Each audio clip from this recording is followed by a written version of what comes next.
यावर्षी 24वा ग्रंथ महोत्सव आणि मराठी साहित्य संमेलन 10, 11, 12, 13 जानेवारी रोजी होत आहे. विशेषतः तर्कतीर्थ लक्ष्मण शास्त्री जोशी यांचं नाव या ग्रंथ महोत्सव साहित्य संमेलनाला देण्यात आलेलं आहे.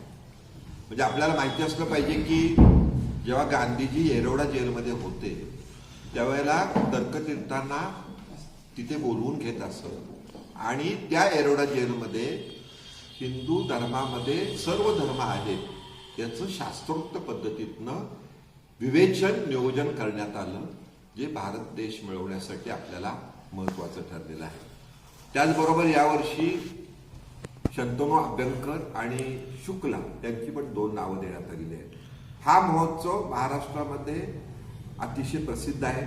वेगळ्या ठिकाणी असे महोत्सव चालू झाले परंतु ते बंद पडले. या महोत्सवाचं वैशिष्ट्य हे असं आहे की या महोत्सवामुळं सातारा जिल्ह्यातील विद्यार्थी लेखक, विद्यार्थी वक्ते, विद्यार्थी कवी ही मंडळी पुढं गाजलेली आहेत आणि त्याचं मूळ स्थान हे सातारा जिल्हा ग्रंथ महोत्सव आहे. यासाठी प्रथमतः स्पर्धा घेऊन मुलं मुली निवडले जातात. विशेषतः या ग्रंथ महोत्सवाच्या माध्यमातून डिस्काउंटमध्ये म्हणजे सूट किमतीमध्ये आपल्या सातारकरांना पुस्तकं विकत घ्यायला मिळतात. साधारणपणे 3 ते 4 कोटीपर्यंत विक्री होते असा एक अंदाज आहे. परंतु तो अंदाज खरा असावा असं एवढ्यासाठी वाटतं की याला महाराष्ट्रातील बरीच मंडळी आणखीन वाढलेली आहेत.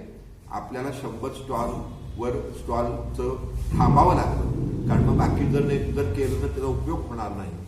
परंतु अजून सुद्धा स्टॉलची नोंदणी होत असताना आपल्याला 100 स्टॉलवर थांबावं लागलेलं आहे. या ग्रंथ महोत्सवाचा लेखकांनी, वाचकांनी, रसिकांनी योग्य तो फायदा करून घेतला पाहिजे.